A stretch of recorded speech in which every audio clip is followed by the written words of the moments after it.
Hello, this is Benjamin, Cave Crusher. Today, I'm going to do a video on Daniel Ellsberg.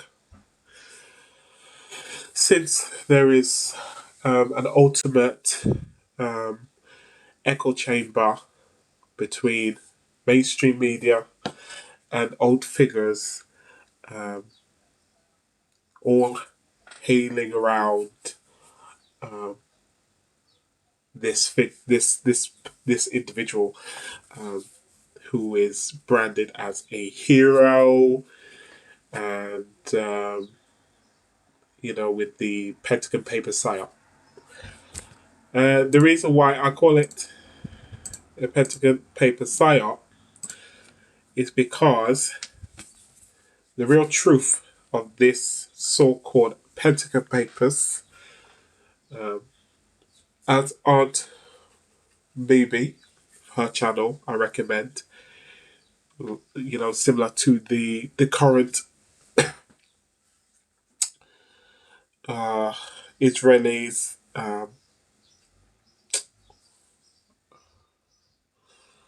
Project, something Pegasus project.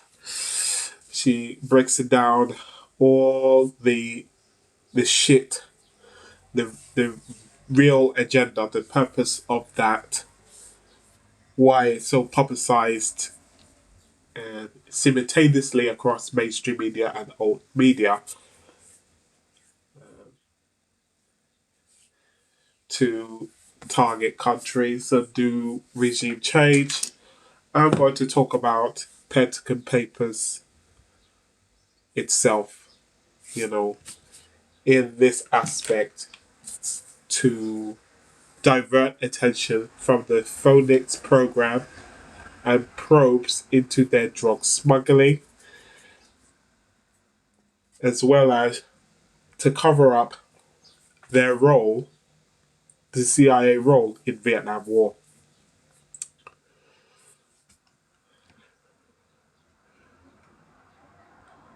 The official narrative in 1971, Daniel Ellsberg, a leading Vietnam War strategist, concludes that America's role in the war is based on decades of lies.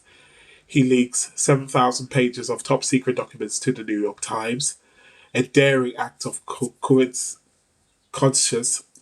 that leads to directly to the Watergate psyop, that led to President Nixon's resignation and at the end of the Vietnam War. Ellsberg, the reason for the real reason for the resignation of Nixon, the way they did that Watergate was a psyop because Nixon refused to drop the economic brick on America. And these Chicago boys, there's interconnectivity with the Trilateral Commission that people brag about, people talk about in narrow terms and separate terms, compartmentalize it the same way they compartmentalize Soros. The a documentary I saw uh, on why China had to remove Soros from a right wing centric website from Canada. I'll be doing a separate video for that later. But this one, I'm going to focus on Daniel Ellsberg um, because there is so much convenient lies pushed from him, by him. Um, let's go through this article. If the myth of Daniel Ellsberg were ever to unravel, so would the decades of CIA misinformation on a whole plethora of cover stories, official lies perpetrated on the American public. Douglas Valentine, who for years investigated the CIA's Phoenix program, in Vietnam, and more, interviewing Indochina clandestine operations veterans who were on location. In that era, in 2003, penned an article, Will the Real Daniel Ellsberg Please Stand Up?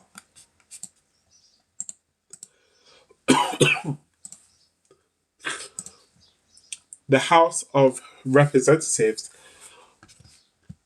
launched probes into CIA drug smuggling and the CIA's Phoenix program in early 1971. And naturally, the CIA at this critical time took extensive countermeasures in a concerted effort to conceal these facts.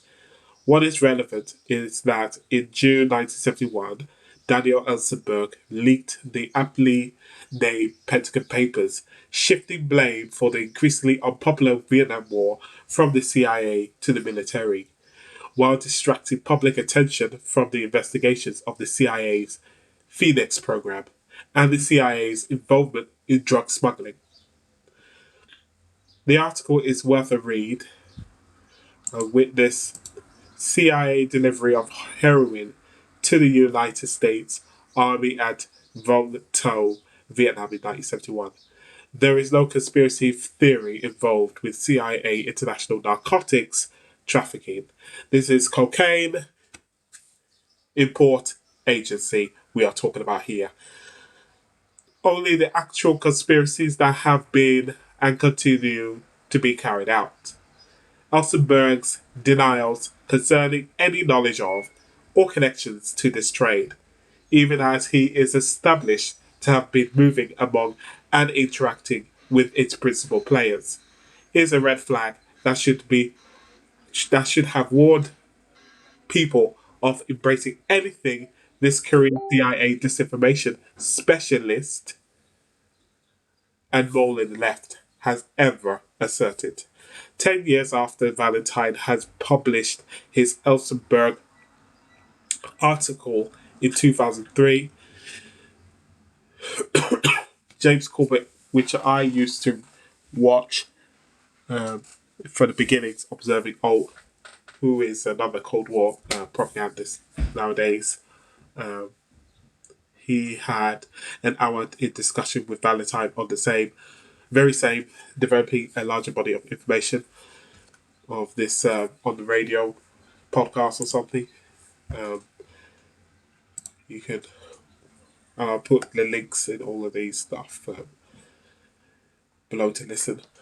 If the Ellsberg would keep these incredibly important 2 years of his life secret, he would have no problem keeping other more important secrets. Douglas Valentine.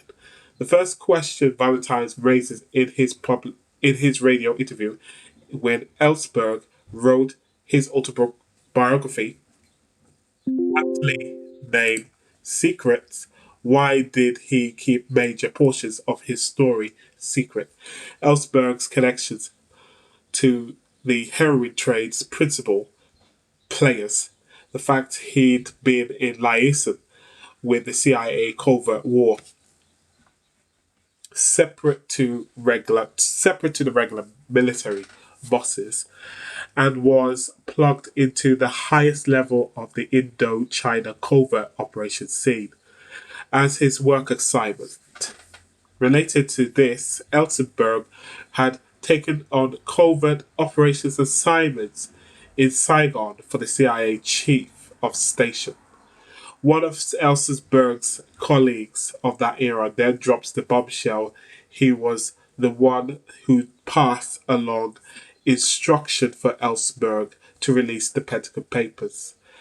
This person is a contact Valentine had been sent by the former CIA director and one-time CIA Vietnam Dirty War Phoenix program boss William Colby, who incidentally 1996 almost certainly was murdered for having been tooth-free with giving up the agency's dirty laundry. Moreover, it is credibly alleged, William Colby himself had sent on the instruction for the Pentagon Papers release. Finally, the question is raised: why is Ellsberg still associating with those very CIA people he worked with in Vietnam? He avoids talking about his in his autobiography decades after the fact. The the fact is he is a CIA asset. Valentine's research matches that the entirely independent and highly suppressed material in the expose of a former Pentagon liaison to the CIA, the secret team, by Colonel L. Fletcher Prouty. The reasons given for the Pentagon Papers release by both Valentine and Prouty is to shift any scrutiny and public attention away from the CIA and its activities in Vietnam, inclusive of narcotics trafficking and dirty war assassinations. Valentine's focus and how clandestine CIA policies were implemented to the detriment of the USA's national interest. Prouty's focus. Nobody on the left, nobody, nobody, he said, nobody on the so called left questions Ellsberg's about these things. Because I know there's few real left people out there like myself, like BB and Scott, will question these things. This is from Doug Valentine's voice himself. From the beginning, the Pentagon Papers were a compilation of documents designed to paint President John F. Kennedy as the villain of the story and to shield the role of the CIA, L. Fletcher Prouty. It was Colonel L. Fletcher Prouty first blew the whistle over 40 years ago on Daniel Ellsberg as at the center of a CIA information psyop operation of its as the set. Sorry, let me go back and read it because hay fever's fucking me up. It was Colonel L. Fletcher Prouty first blew the whistle over 40 years ago on Daniel Ellsberg as at the center of a CIA information operation PSYOP, which is a psychological operation. That's what it stands for. To shift responsibility for the immense policy failures of Vietnam from the CIA onto the Pentagon. The full chapter of what follows can be read online here.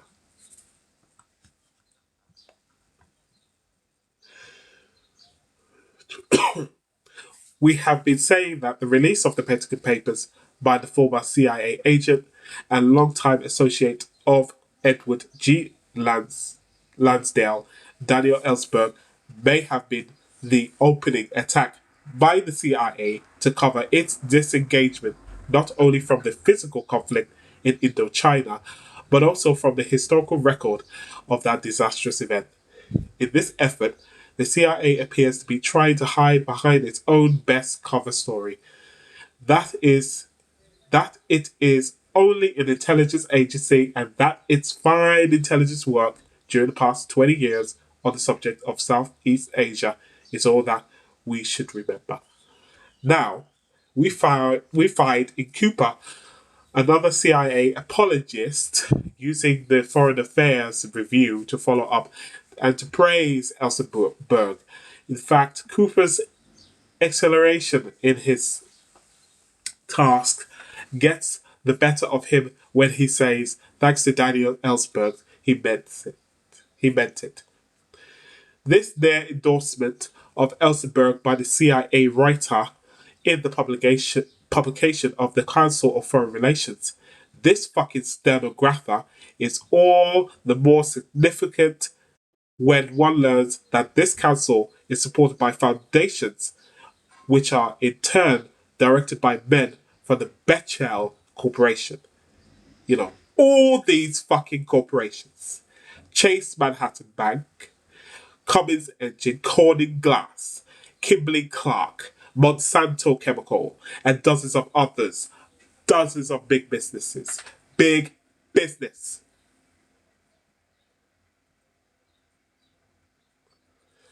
Not long ago, the political scientist Lester Milbrath noted that the Council on Foreign Relations, while not financed by government, work so closely with it that it is difficult to distinguish council actions stimulated by government from autonomous actions. And while we appreciate that Foreign Affairs states clearly that, quote unquote, it does not accept responsibility for the views expressed by in any articles, signed or unsigned, which appears on its pages, its record, and especially its list of authors over the years, from John Foster Dulles in its first issue, speaks for itself. The whole This whole plot thickens to the point of near hypocrisy when Cooper cites the August 3rd, 1954 National Intelligence Estimate. The same Pentagon paper from which he quotes also contains a report on the year-long activity of the Saigon military mission. This report, written by Edward G. Lansdale of the CIA, began in the same month of August 1954. While the NIE was speaking disparagingly of Ngo Diap. Sorry if I butchered the name. The SMM was supporting the Diab regime during the days after the French defeat at Bayen Phu. This team and all of its efforts were CIA originated, CIA supported, CIA manned, and CIA directed. From 1954 through 1963, all American activity in Vietnam was dominated by the CIA. Although Lansdale and his key men, such as Charles Buchanan, Lucien Conin, the US go-between at the time of the Diem coup d'etat, Bill Rawson, Arthur Urindell, Rufus Phillips, and others were listed in the Pentagon Papers with military rank. They were all in the employ of the CIA and were operating as CIA agents. This is what the Pentagon Papers reveal as happening in 1954 and 1955. Now, the CIA would have us believe that it was an objective and blameless intelligence agency, although all through those horrible years of the Vietnam buildup. However, it was the CIA that hid behind its own cover and that the state of defense to fan the flames of a smoldering conflict. To add insult to injury, the CIA would have us to believe that Eisenhower's Secretary of State, John Foster Dulles, the DoD, Lyndon B. Johnson, and Richard M. Nixon were all to blame because they would not read and heed their NIE. Where were the CIA officials of the clandestine sector when their own men were writing these national intelligence estimates? The big question is, if the national estimates produced by the intelligence side of the CIA were so good, then why didn't the men in the clandestine operations office read and follow the advice of their own estimates? Yes, the CIA likes to write about itself, and the CIA likes to have others write about it, as long as what they write is laudatory and skillful propaganda.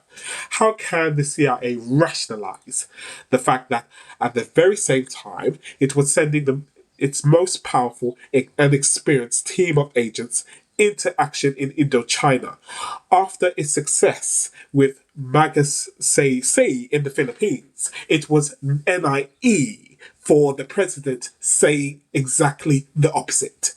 It is alarming enough today to put Ellsberg's releases and the Cooper tales together. But what did the CIA have in mind in 1954 when it was doing such disparate things? What did the CIA expect President Eisenhower and John Foster Dulles to believe?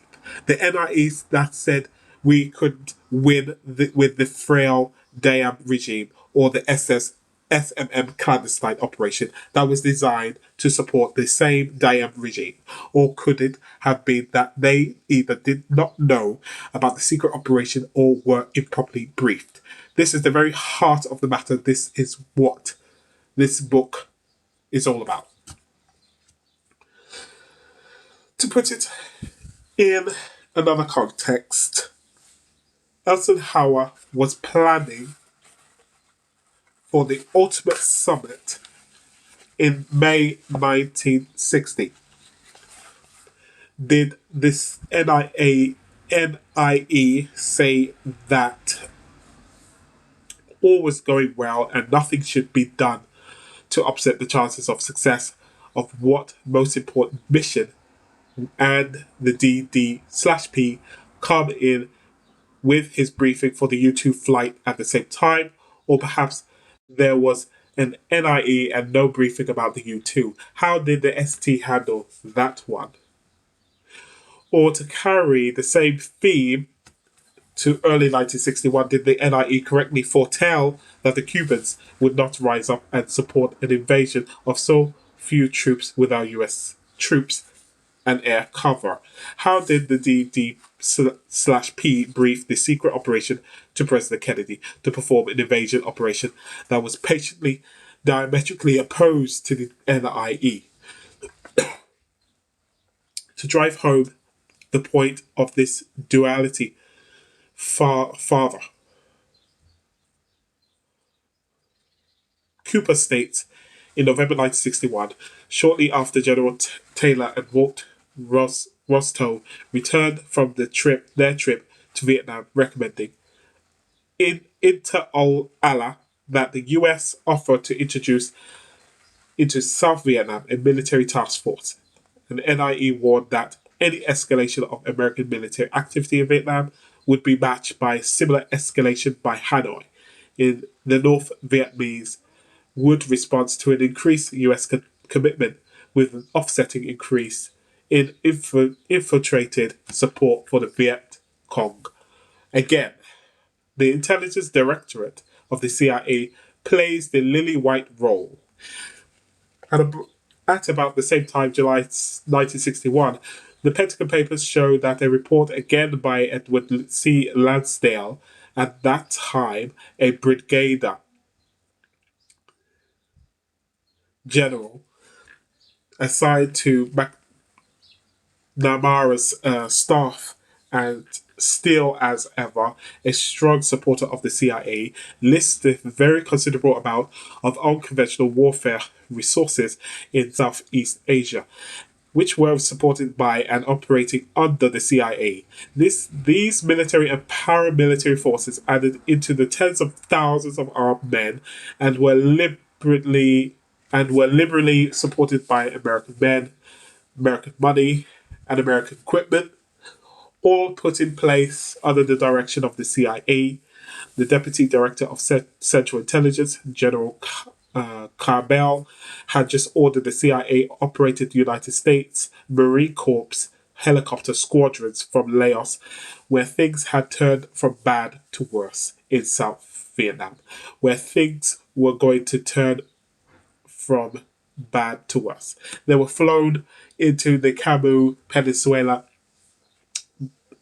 by Americans, and they were supported by Americans for the purpose of airlifting the Special Forces elite troops of Ngo Dira Nehu for actions against the citizens of that terrorized area.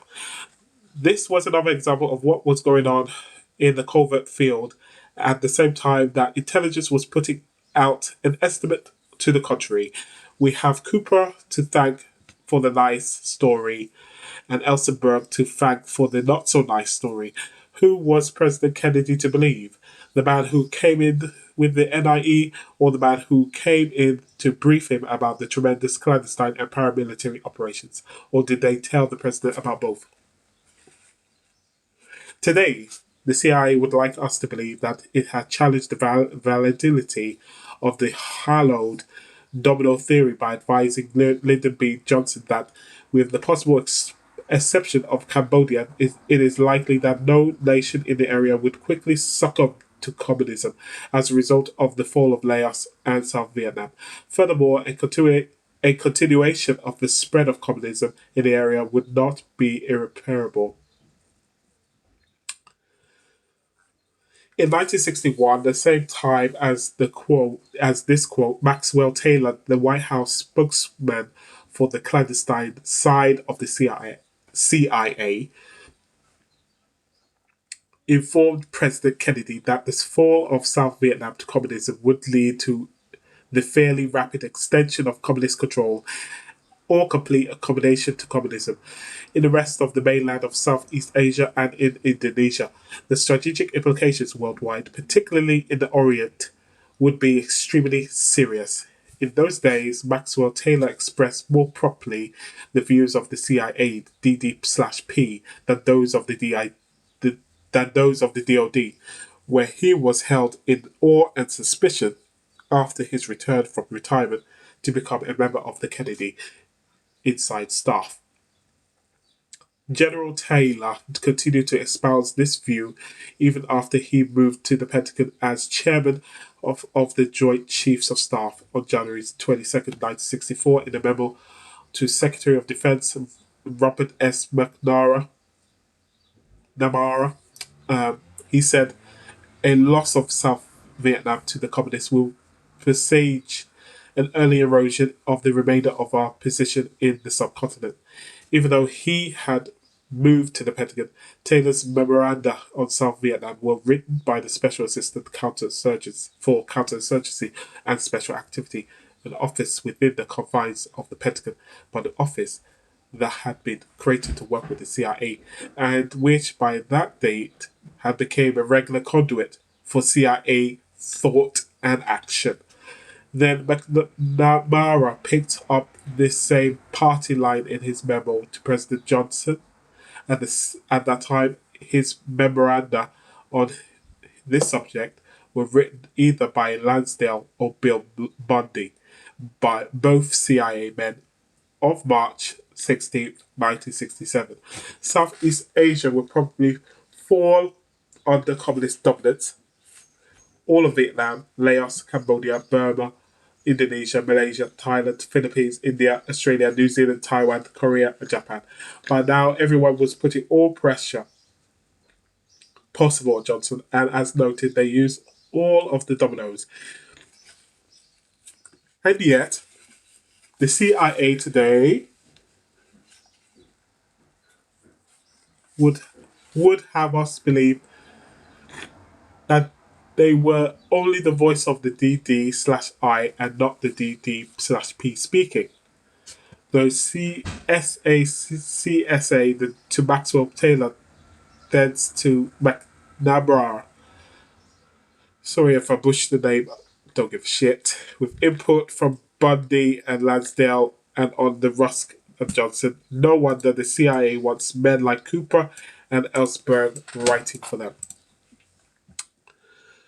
The final irony is discovered when the Cooper story begins to pit the national estimates against Ellsberg's data in 1964 to 1965.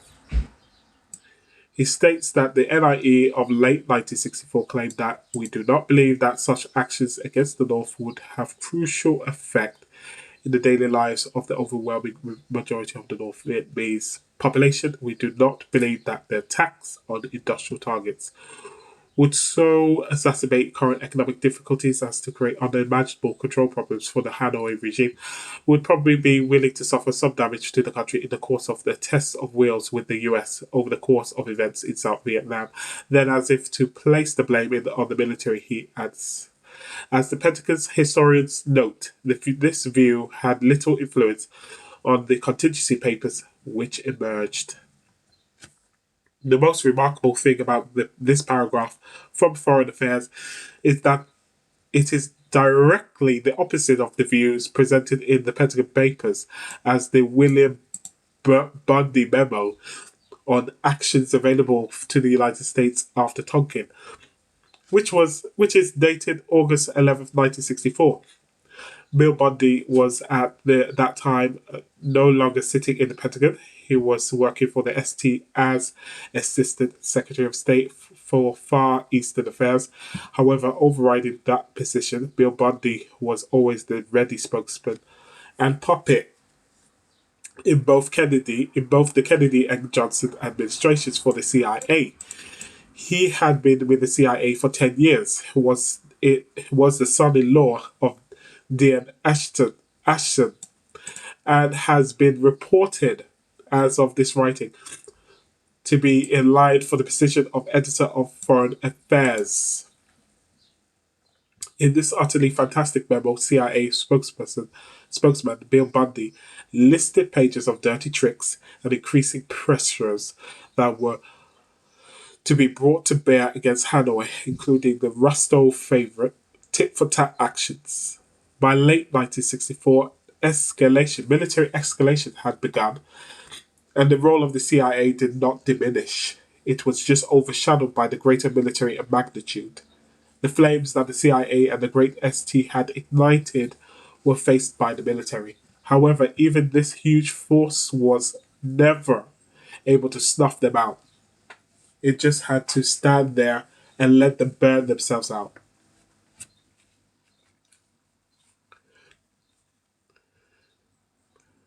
Then the Cooper account presents Dr. Sherman Kent, the longtime chief of the board of national estimates, saying, "The nature of our calling requires that we pretend as hard as we are able to that the wish is indeed the fact, and that the policymaker will invariably defer to our findings. He feels that his associates' concern about their influence is misplaced. No matter what we tell the policymaker, and no matter how right we are and how convincing, he will, upon occasion, disregard the thrust of our findings for reasons beyond our ken. If influence cannot be our goal, what should it be? It should be to the relevant. It should be to be relevant within the area of your competence, and above all, it should be to be credible." Sherman Kent is an old pro. He knows his business, and is one of the very best in his field. But how strange the context of this foreign affairs essay must seem to him. While he did prepare these NIE, his own associates in the clandestine operations and his own boss, this DCI, were were fanning out all over Southeast Asia under the cover of his professional expertise, not only oblivious and unheeding of his work, but making mockery of it. Such are the ways of the ST. When a national estimate is presented by the same house that presents the collateral and usually opposite view of special operations, the agency pulls the rugs from under the feet of its own best achievements, and the men responsible for them. Alan Dulles was wrong when he wrote in 1948, along with Jackson and Courier, that the two broad functions of intelligence and special operations should be under the same man and in the same agency. There is nothing wrong with the NIE system, and when men like Sherman Kent, Ray Klein, and Bob Amory, the evil is on the other side, and in spite of the vigorous efforts of agency zealots who have attempted to rewrite the history of the past quarter century, we can not but take some faith in those words of St. John, that Alan Dulles chose for the entrance way of the new CIA building. The truth shall make you free. This attempt to wrap the truth will not. It might also have been well if the agency and its disciples had reconsidered their own more appropriate choice for a motto. Look before you leap.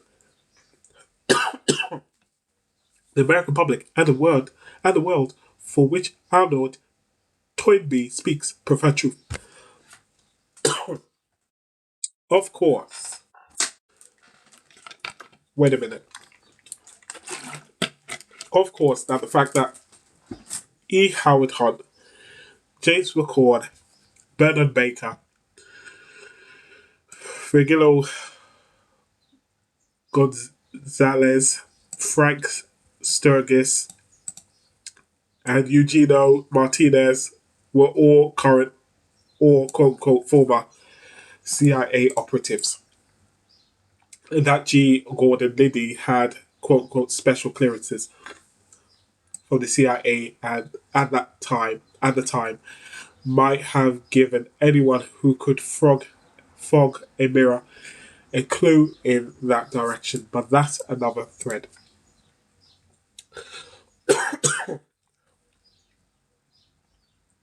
This is a long one. I just want to quickly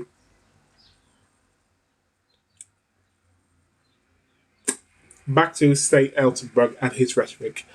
Selfless act for world peace. He is a complete fraud.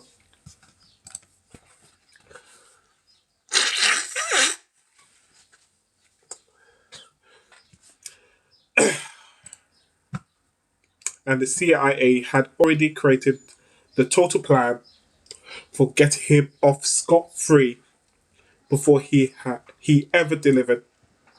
The CIA provided quote unquote secrets to Neil Sheehan, his old buddy from lab, who he had been hooked up with there by CIA's Robert Comer and Lucien Conin, both longtime CIA pals of E. Ed Howard Hunt. If there is a quote unquote strangest part among the strangeness, it might be that it's all in the public record. It doesn't even require pried secrets out of the cold, clammy hands of America's favorite spooks. The Peps have admitted it to all of it. They just admitted to it at so many different places in so many different time frames that nobody ever put all those stray pieces together until recently, and the picture that the puzzle forms is ugly indeed.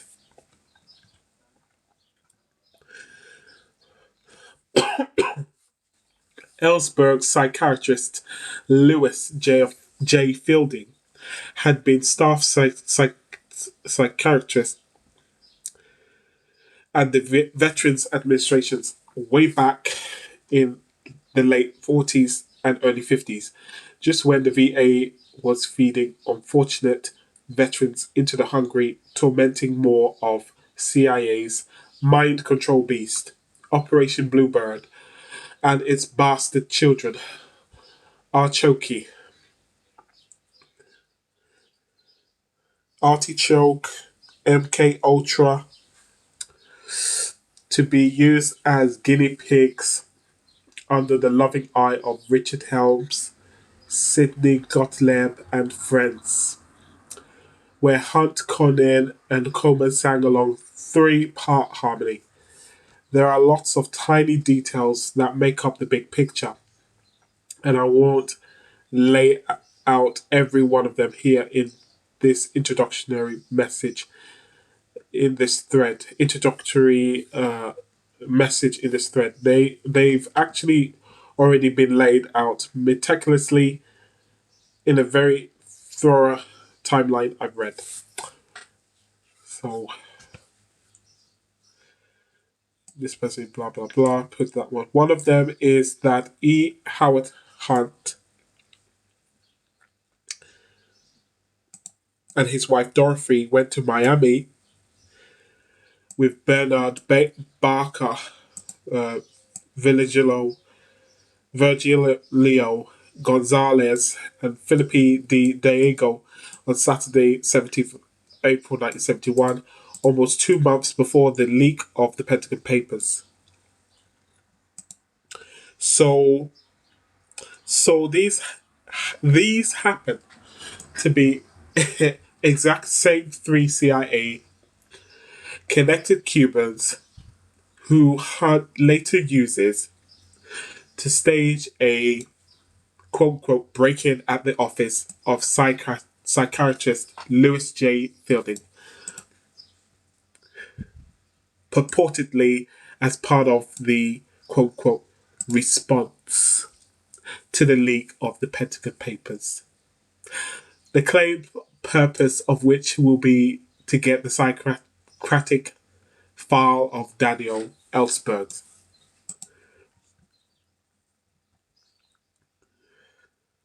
There's a lot of it, so he has next piece to lay out all of this break-in fielding office in that August.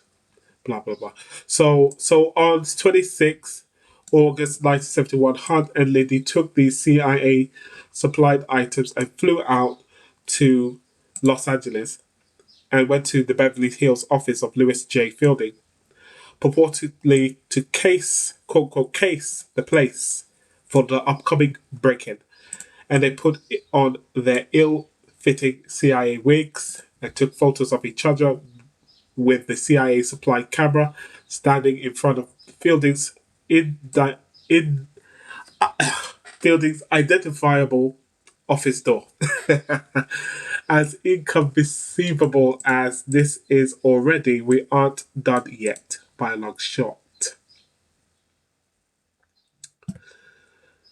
Wow. Lydia Hunt flew back to DC, where they met at the airport by CIA Stephen um, Greenwood, who took the film from the CIA supply camera, took it back to the CIA headquarters, and had the photos developed there, giving a copy to Hunt and keeping a copy in CIA files. Okay, I know what you, I know you think I'm pulling your leg, but I swear it's the precise truth. This admitted by the CIA, and it only gets better. Just over a week later, on Friday, 3rd September 1971, Labor Day weekend, the purported quote unquote break in took place at the office of Louis J. Fielding. The three Cubans had met with earlier, 2 months before the Pentagon Papers had even been leaked, did the dirty work. It seems worth mentioning in passing the reason Liddy gave in his autobiography for getting the Cubans to do the break-in. I'm going to say it, but if you fall out of your chair laughing and hurt yourself, don't sue me. Sue the CIA for reckless endangerment. But here it is. Just after Liddy and Hunt had taken photos of each other at Fielding's office, Liddy says they got a go-ahead for a break-in from NSA's David Young, but that's another thread. But that's Liddy and Hunt weren't allowed to be anywhere near the place. Quote, quote. Once you recover, we'll move along here. The Cubans, the Cubans, all with CIA histories, made the break-in real subtle. They broke a window even though Gonzalez was a locksmith. This is another curious twist in the anecdotal accounts of the Fielding break-in. None of the people involved ever mentioned that Gonzalez is a locksmith. Yet in their tales of the similar Watergate op, just 9 months later, it becomes the whole reason for Gonzalez being on quote unquote the team. Of course, if they had made an issue of it out of it in the tales of the Fielding quote unquote break in, the broken window would look a little suspicious. I repent for bringing it up. In the much later renovations of the quote unquote break in, the CIA shields involved couldn't even get their story straight. Liddy, Hunt, and the Cubans all claimed there was no Ellsberg file at all, but Fielding reported that there had been a fat Ellsberg file in the office when they broke in, that he found it lying open on the floor when he next came to the office, and that it was quote unquote evident that someone had gone through the file. Who you gonna believe? Doesn't matter. They were all in on the CIA op together. As a final note on the quote unquote break in, Liddy and Hunt at the time as the quote unquote commanders of the operation supposedly were running around Beverly Hills like Keystone Corps, trying in vain on Radio Shack, walkie talkies to raid the Cubans, and doing other endearing things. The problem is that they were in New York City the same night, checking into the Perrier Hotel on a completely impossible timeline. But hey, it's a CIA op, so don't be so nitpicking. If all of this buffoonery isn't enough, it's time to take a giant step now, all the way across 1972 to early 1973. Wednesday, 3rd January 1973 to be precise, on that day, Daniel Ellsberg went on trial for felony crimes in the leaking of the quote unquote Pentagon Papers. And on the same day, the exact same day, the CIA sent a courier named Anthony Golden, one of their own agents, to hand deliver the to Watergate prosecutors a nice, official, sealed CIA envelope. And why? And what do you think that it contained? What do you think it contained? Are you even able to guess? If you said photos of E. Howard Hunt and G. Gordon Liddy mugging in front of Louis J. Fielding's office, I'd be willing to waggle your breath can fog a mirror. And so on the very day his trial began, Daniel Ellsberg was given a custom quote unquote get out of jail free card tailor made for him by CIA and their jolly operatives. It would be passed along to the Ellsberg court and made public for several more months, but it was hand delivered by CIA the very day the Ellsberg trial began. It had been planned far, far in advance, just that way. But why, you might be asking? The obvious answer to why, from the record, was to provide a big, brazen, scandalous excuse for the CIA to shove Liddy and Hunt into the White House through the back door and get them White House credentials and lots of operational latitude. In fact, there's a little detail from one of the Watergate tapes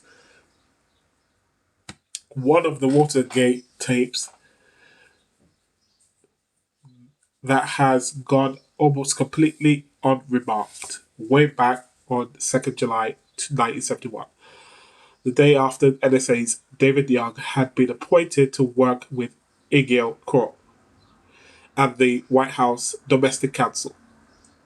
Just days after Ellsberg had been indicated for the quote unquote Pentagon Papers, CIA Daniel Richard Helms is revealed to have been back channeling to the White House staff, lobbying for Hunt to be taken on. In the tape of Oval Office conversation that day, Haldeman tells Nixon that Helms has been whispering in his ear about Hunt. Ruthless, quiet, and careful. Low profile. He gets things done. He will work well with all of us. He's very concerned about the health of the administration. His concern, he thinks, is they are out to get us and all that. But he's not a fanatic. We could be absolutely certain it it it will involve secrecy. On or about the same day, Daniel Ellsberg's ex-wife contacted the FBI and gave them a tip about psychiatrist Louis J. Fielding, knowing all about what Daniel has done. Quote unquote. Within 5 days, Hunt was hired as a White House quote unquote consultant. There's more, but how much more do you need? If the new burning question is quote unquote, why did the CIA so badly want Hunt and Liddy in the White House? Well, that's another story for another day. While I'm not going to attempt here to supply an answer, I have an even better question. If their real purpose was to, quote unquote, stop leaks, and hence the famous nickname, quote unquote, the plumbers, why did they never stop even one leak?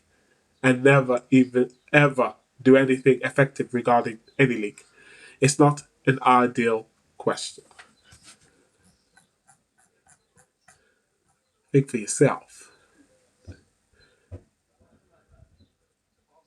This article by History Heist, Leaf, June 1st, 1971. The Pentagon Papers by Daniel Ellsberg was a CIA psyop to divert attention from the Phoenix program and probes into their drug smuggling. I will put a link in the archive link in the show notes because the actual link does not work. It lands you in error 503 or something like that. It's definitely, it looks like they are trying to scrub, and it's obvious they're trying to scrub history and do revisionist crap with this crap. Will the real Daniel Ellsberg please stand up? Yeah.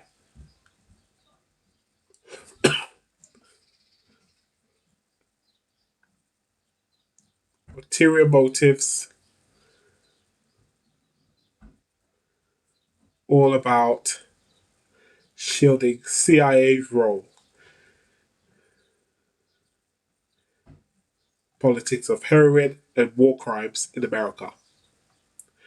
The deep throat shit in this, of that Watergate psyop.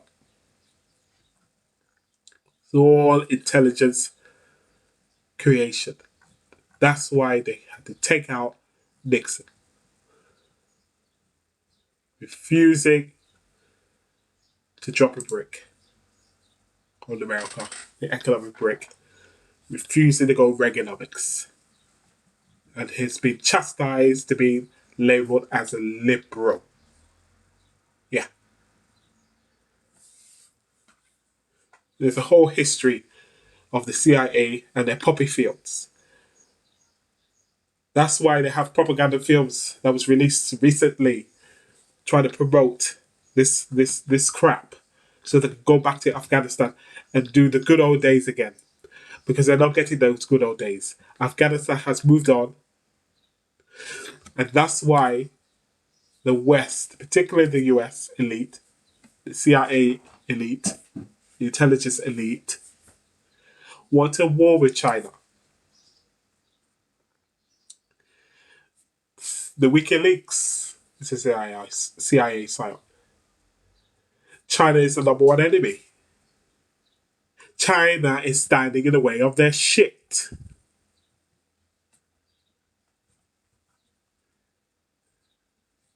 So I recommend reading, researching, going through, comb, deep, beyond this bullshit.